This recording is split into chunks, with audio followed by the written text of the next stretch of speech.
বিপিএলে ঢাকার হয়ে খেলবেন Mustafiz. Bangladesh premier league BPL সর্বশেষ 3 আসরে কুমিল্লা ভিক্টোরিয়ান্সের হয়ে খেলেছেন মোস্তাফিজুর রহমান।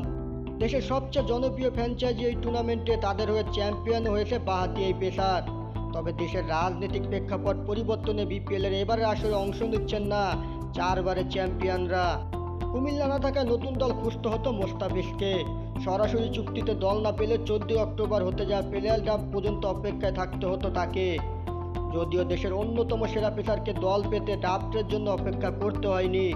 সরাসরি চুক্তিতে দল পেয়েছেন বিপিএল শুরুর মাস 3 আগে। সবকিছু ঠিক থাকলে বিপিএলের আগামী মৌসুমে ঢাকা ক্যাপিটালস হিসেবে মাঠ মাতাবেন মোস্তাফিজুর রহমান।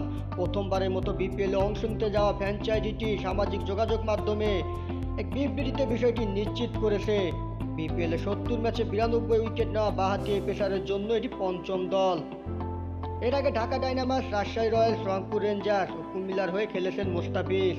মোস্তাফিজকে পেতে অবশ্য অনেকটা কাঠখড় পোহাতে হয়েছে ঢাকাকে, কারণ দেশের অন্যতম সেরা পেসারকে পেতে শুরুতে আগ্রহ দেখিয়েছিল বর্তমান চ্যাম্পিয়ন ফরচুন বরিশাল। তাদের সঙ্গে যুক্ত হয়েছিল চট্টগ্রাম কিংসও। দুই ফ্র্যাঞ্চাইজিকে টেক্কা দিতে শেষ পর্যন্ত 1 কোটি টাকায় মোস্তাফিজকে দলে টেনেছে ঢাকা। এবারের আসরের জন্য এটিই তাদের প্রথম সাইনিং। ঢাকার এবারের মালিকানা কিনেছেন ঢালিউড মেগা স্টার শাকিব খানের পেশাদারি প্রতিষ্ঠান রিমা খাল্লেন।